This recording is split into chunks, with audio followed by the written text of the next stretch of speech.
Picture this. You're pulling up to a red light.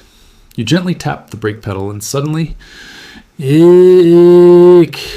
That piercing nails on a chalkboard squeal echoes off the car next to you. You see pedestrians turning their heads. The guy in the next lane rolls up his window. And your stomach completely drops. Because right then, all you hear isn't just a noise. It's the sound of a $600 repair bill. You start wondering, is my car suddenly unsafe to drive? Are my brakes completely gone? Look, I get it. Rushing to a repair shop the second you hear that noise is one of the most common, and honestly, most expensive, mistakes car owners make. And today I'm going to show you exactly why. More importantly, as long as your brake pads still have some meat left on them, I'm going to show you how to completely eliminate that squeal using nothing but a sheet of sandpaper, a dab of grease, and an hour of your time in your own driveway. No expensive parts required. But first, let's talk about what happens when you panic. You hear that squeal, and it's so easy to visualize the absolute worst-case scenario. You imagine that soft brake pad material is entirely gone, and you're just violently grinding a bare steel backing plate into your expensive rotors, carving deep, destructive trenches into the metal. So you take it to the shop, and walking into a repair shop with that kind of catastrophic mindset, that puts you at a massive disadvantage from minute one. You're sitting in that waiting room, drinking terrible stale coffee, feeling vulnerable, and just bracing yourself for a massive bill. A few minutes later, the technician walks out holding a flashlight. He's got this grave, serious look on his face, like a doctor about to deliver bad news. He tells you the rotors are heavily grooved, the pads are thermally compromised, the whole assembly is shot and needs replacing immediately. But here's the absolute truth that the industry doesn't want to shout about. In roughly 80% of these cases, your brake pads still have well over half their life left. That thick, meaty friction block is still sitting right there. What you're hearing isn't the destructive sound of metal-on-metal wear. It's actually just the irritating sound of high-frequency vibration. Let's strip away that anxiety for a second and look at the reality of your daily commute. Think about stop-and-go city driving. You're constantly braking, but you're braking really, really lightly. You're just dragging the pads against the spinning metal to creep forward in traffic. Because of this, your brake system never gets the chance to operate the way the engineers actually designed it to. Instead, all that dragging generates a slow, steady buildup of baking heat. Now, the friction material on your brake pads isn't just one solid chunk of magic. It's a mix of materials held together by chemical resin binders. Under that continuous, low-level heat of city traffic, those resins actually begin to liquefy. They leach out to the very surface of the pad, and then they rapidly cool down. When they cool, they form a hardened, incredibly glossy layer right where the pad meets the rotor. In the mechanic world, we call this glazing. If you were to pull a glazed pad off your car and look at it, it wouldn't look dull and gritty like sandpaper, which is what you want. It would reflect light. It would look almost like a polished stone or a piece of glass. And that is where your problem starts. That unnaturally smooth surface simply slides against the iron rotor instead of aggressively biting into it. It creates thousands of microscopic stick and slip cycles every single second. Those rapid-fire vibrations travel directly from the pad through the rigid metal caliper up into your suspension arms, straight through the chassis of your car, and eventually broadcast right into the cabin as that high-pitched squeal driving you crazy. Fixing this doesn't require hundreds of dollars in shiny new parts. It just requires stripping away that microscopic glassy shell. But wait, why didn't the guy at the shop just tell you that? This is where the mechanics of fear-based selling come into play. Brake systems are intimately tied to your physical safety. If a shop tells you your brakes are bad, you aren't going to argue. It is the absolute perfect leverage point for a quick upsell. Now, technicians aren't necessarily lying to you. Hardened pads can slightly affect your stopping distance, but they also know that recommending a full, comprehensive replacement is the fastest, safest, and, let's be real, most immensely profitable solution for the shop. Think about it from their perspective. Reconditioning your existing parts takes time. Meticulously cleaning off old brake dust, resurfacing your glazed pads by hand, wire brushing the brackets, and carefully lubricating the slide pins. That takes tedious manual labor and it yields almost zero profit margin. But replacing everything with brand new parts fresh out of a shiny cardboard box, that is standardized, it's quick, and it's highly lucrative. A lot of the time, what you're paying top dollar for isn't actual safety. It's the shop's convenience. So, is that noise really metal grinding painfully against metal? Usually, no. Remember, sound is just vibration moving through the air. I want you to picture taking a slightly wet finger and running it slowly around the rim of a crystal wine glass. What happens? It produces this loud, clear, ringing tone. But you aren't scratching, breaking, or damaging the glass at all, right? That is the exact same stick-slip phenomenon happening on your car. Your heavy, cast-iron brake system works the exact same way. The massive steel rotor is the wine glass, And that smooth glazed brake pad is your wet finger.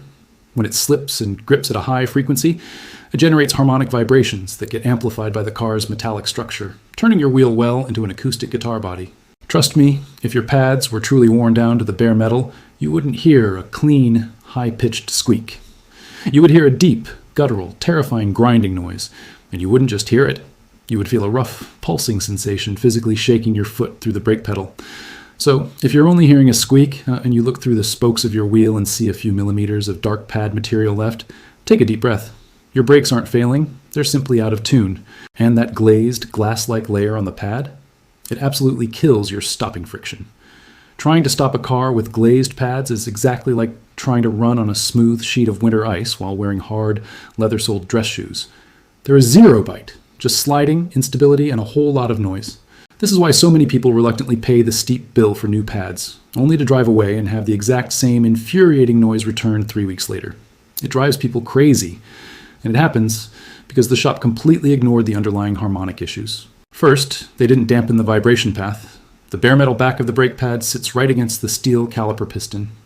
If you don't have a barrier of proper high-temperature brake grease in between them, that dry metal-to-metal contact acts as a perfect conductor for noise. A thin layer of thick ceramic brake lubricant acts as a shock absorber.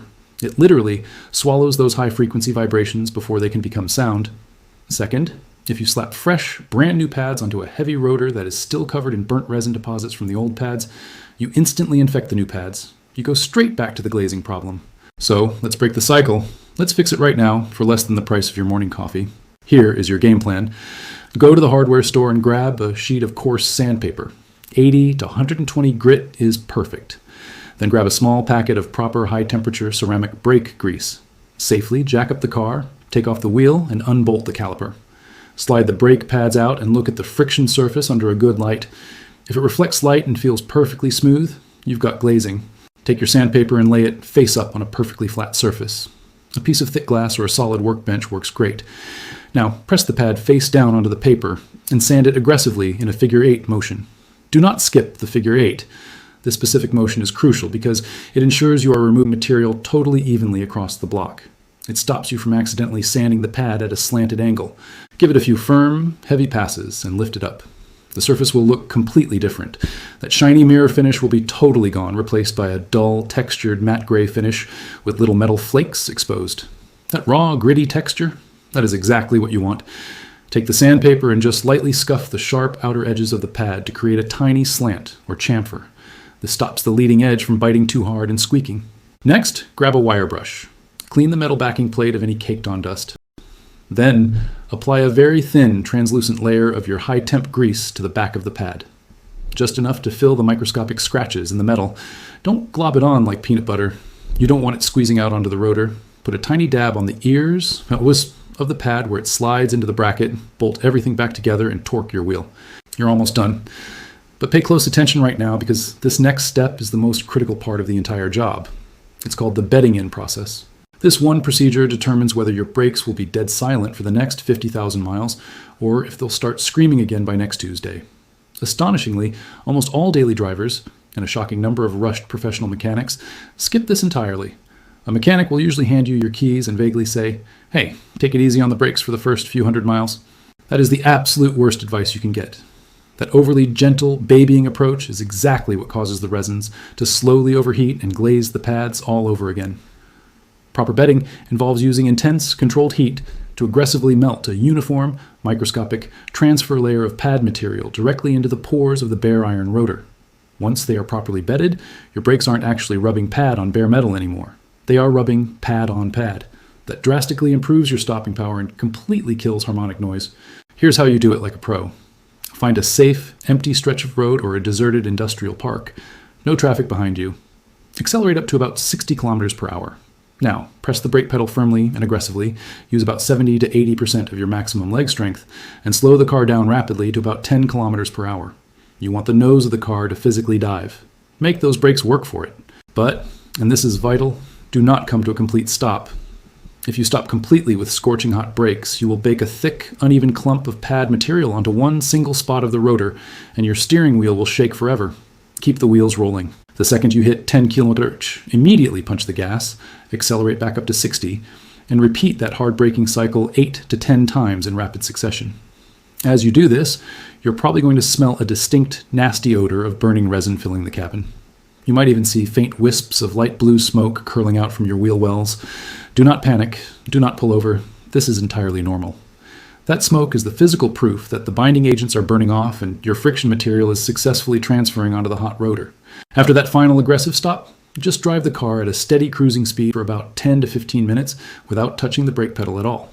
The continuous rush of cool air passing through the wheels will allow those glowing hot rotors to cool down gradually and evenly, which prevents the metal from warping.